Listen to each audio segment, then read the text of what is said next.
We buy stuff as little as 200, as much as 700, 800, but I guess really good cash flow to me usually comes in the affordable price bracket.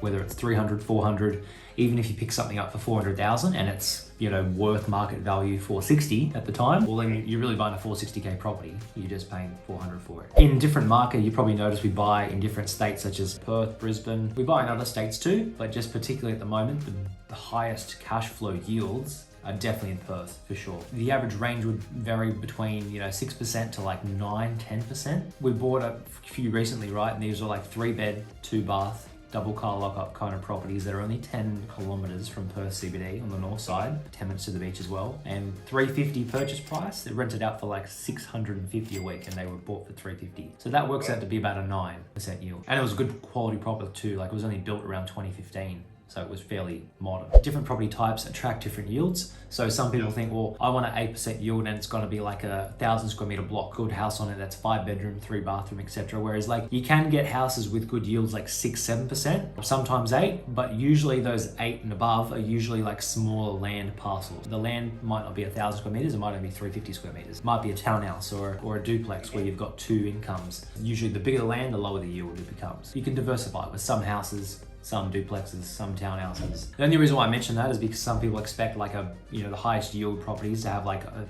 1,000 square meter block of land. I'm like, that's not really realistic. You probably noticed like I bought a lot of different types. They weren't all houses. Some were townhouses, some were houses, some were units. You'll just notice different properties types attract different yields. The highest yields are usually like townhouses and duplexes and house and granny flats and units and stuff like that. The lowest yields are usually just your standard family houses. On average, we'll go through properties within the first week and a half. We're just about finalizing them before and getting them at a really good price before we even bother showing you, because we don't want to show you a property that's not actually ready to buy. Let's say we've got this for 350, but we want to show you we've got it for 350, but look at the value because other ones are mainly selling for 400, 420. That way we can show you it's a really good value based on what other ones are selling out there, as well as the yield and the growth. Next week, as an example, we could go through 2 or 3 or even 4 or 5 properties that come available. Most of the time, people like that they have a few different options to at least consider. 2 or 3 in Perth, 1 or 2 in Brisbane, different states to kind of compare. We'll go through all of them. If there's 4 available as an example, we'll go through 4 over the phone, in front of the computer. I'll put a very detailed email together first with like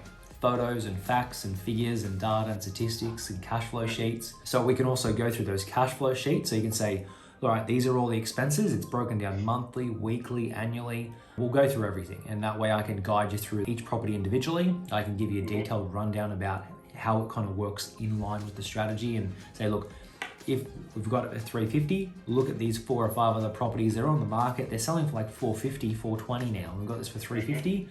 That will essentially allow you to get the equity on the way in that you can then refinance if you need to. If there is 3 or 4 of them, I'll give you my guidance in terms of, look, out of these 3 or 4, if I had to pick one and I could only pick one of them, I'd go with this one because of these reasons. That being said, they're going to be shortlisted from like 100 properties that we would have, narrowed it down from and sifted through 100 to get it down to even 3 or 4. So they're all going to be those A grade, really good ones with the really good yields and everything.